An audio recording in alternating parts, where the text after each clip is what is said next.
Ang Diyos ba ay active sa politika? Pag-usapan po natin 'yan sa devotion natin na ito.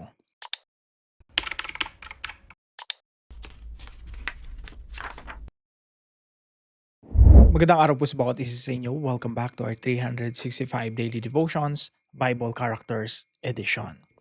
Binabati ko po muna si Brother Johnston ng happy birthday at hello po sa mga kapatiran natin sa Marikina. Now, yung pag-usapan po natin ay patungkol na po kay Pekaya and Peka. So, madali lang tandaan, no? Pekaya and Peka. So, pinag-usapan natin nung nakaraan na si Zechariah, siya po yung huling hari ng dinastiya ni Jehu.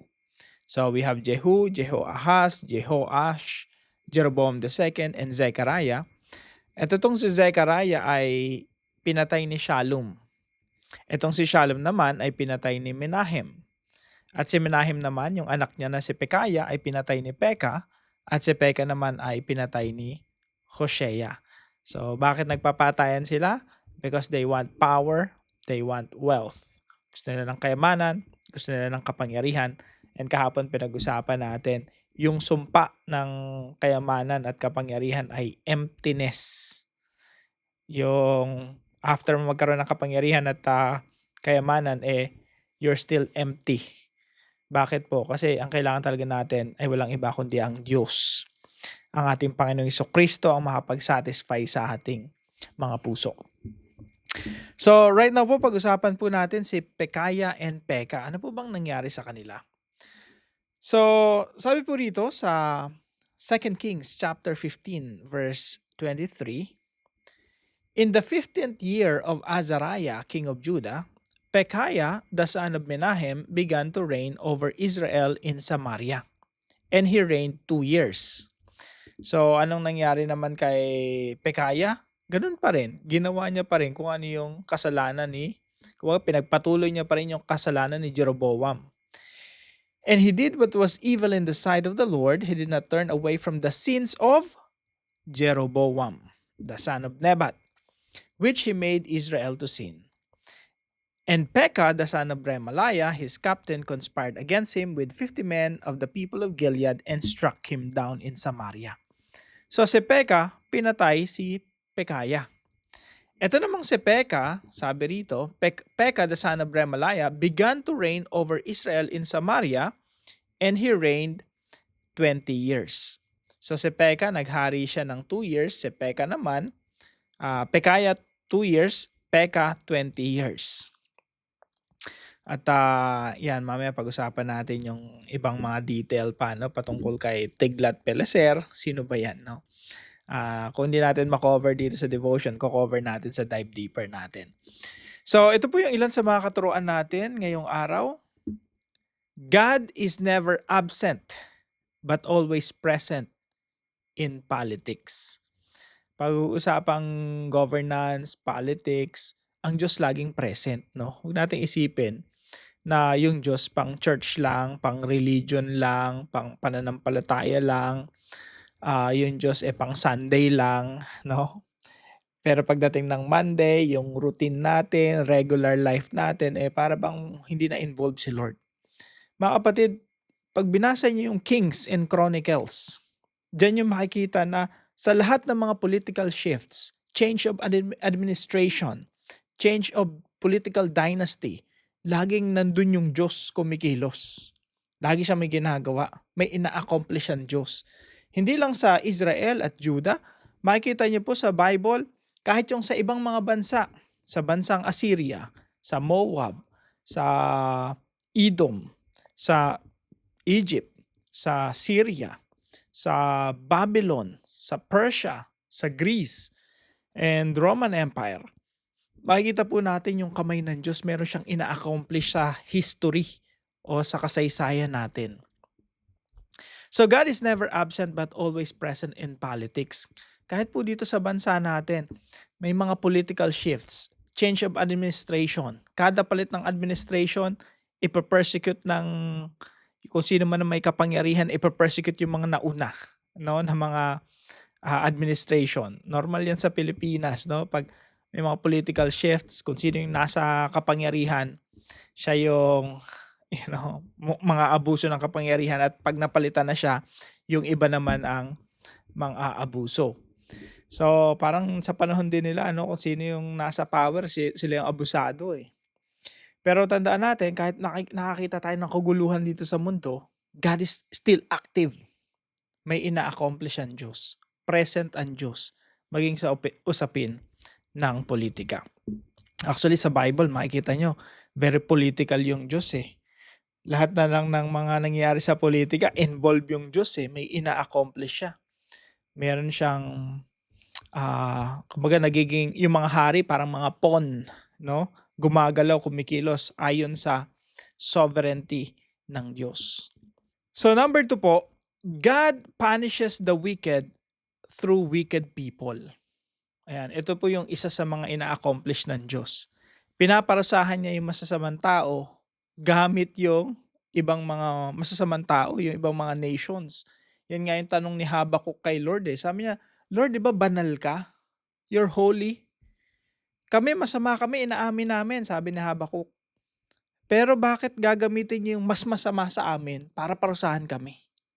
So, nakita niyo po yung tanong ni Habakuk na yun. Now, dito po sa Kings and Chronicles, yun din ang makikita natin. Lalo na dito sa mga hari ng Israel, yung mga masasamang hari, pinaparusahan ng Diyos gamit yung masasamang hari. No? Kaya wag nating isipin na puro masasama yung mga politiko, no? Parang puro masasama yung mga leaders, puro masasama yung mga hari. Nasa yung Diyos, absent yung Diyos, no? Minsan nagko-conclude tayo na walang pakialam yung Diyos diyan, no? Pero mga kapatid, dito makikita natin, Northern Israel to, walang ni isa mang mabuting hari dito. Pero makikita nyo sa Biblia, active na active si Lord. Alam niyo po kung ano yung ma-appreciate nyo dito.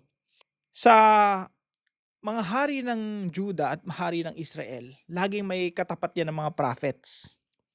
Ang maganda nito, yung mga prophets, nakikita nila yung political, landscape.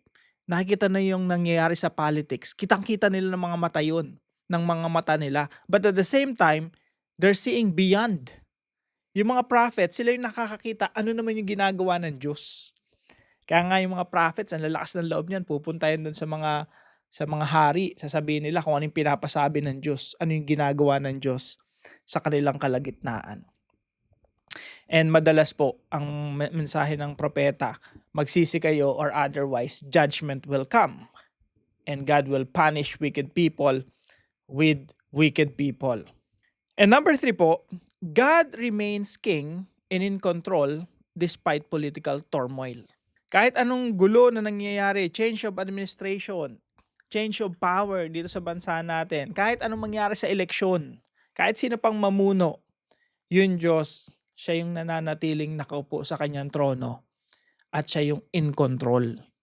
Huwag natin isipin kung sino presidente, kung sino mang pinakamakapangyarihang tao sa mundo, sino superpower ngayon, sinong namamayagpag ngayon sa buong mundo, China, Russia, United States, kung ano mang mga imperyo yan na pwedeng magkaroon dito sa mundo or dito sa bansa natin, bumoto ka man sa presidente o hindi, no? It doesn't matter.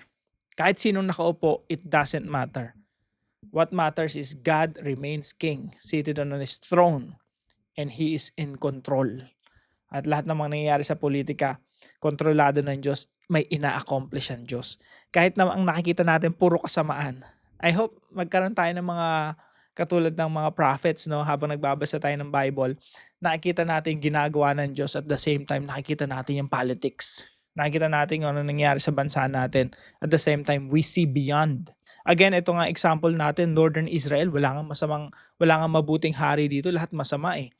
Pero yung mga prophets, kitang-kita nila how God is moving, how God is working behind the scene, and how God is accomplishing His purpose. Now, paano po natin ito i-apply sa ating mga buhay? Number 1, do good and have nothing to fear because God fights for you. Gawin mo kung anong mabuti, wala kang dapat ikatakot kasi ang Diyos ang makikipaglaban sa iyo. Dito po sa mga kings natin dito na pinag-aralan, lahat po ito masasama. Ang nakakatakot dito, kalaban mo yung Diyos. Pero sa atin mga kapatid, we believe in God. We swear our allegiance to Jesus Christ, the King of Kings and the Lord of Lords. We just have to keep doing what is good and we have nothing to fear. Pag ginagawa mo kung ano yung tama, wala kang dapat ikatakot because you know that God is on your side. Sa kabilang banda, kapag gumagawa tayo ng masama, no, do evil and have every reason to fear because God opposes you. So dalawa lang po talaga yung options natin mga kapatid eh. Do good. Napakasarap no? When you do good, you know what you're doing is good and it's glorifying to God. You have peace. You have peace of mind, peace of heart because you know God is on your side. God is fighting for you. On the other hand, when you're doing what is evil, kahit ikaw pa yung nasa kapangyarihan, gaya ng mga kings na pinag-aaralan natin, no? Nasa yung power, nasa yung support ng mga kasundaluhan mo. You have all the reasons to be terrified. Na lahat na ng dahilan para matakot nasa sayo because you know God is not on your side and is fighting against you.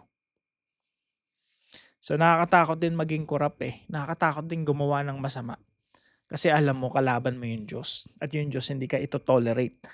Hindi tayo ito-tolerate sa ating kasamaan. Pangatlo po, obey God and be part of the solution, not the problem. Again, dito po sa pinag-aaralan natin, puro kings, no? Nakikita natin, God is involved in politics.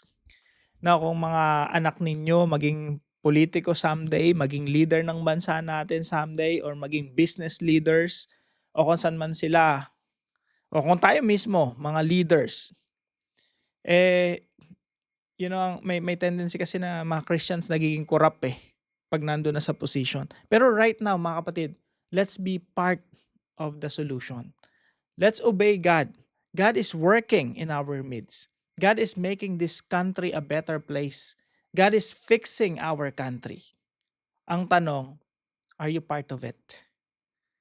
Part ka ba ng ginagawa ng Diyos na pagsasaayos sa ating bansa? Part ka ba sa pagiging involved ng Diyos para ayusin yung bansa natin?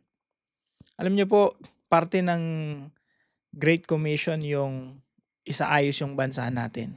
Yung disipuluhin yung bansa natin hanggang yung bansa natin sumunod kay Kristo Jesus. Not just the Philippines, no, but all the ethnic groups in the Philippines.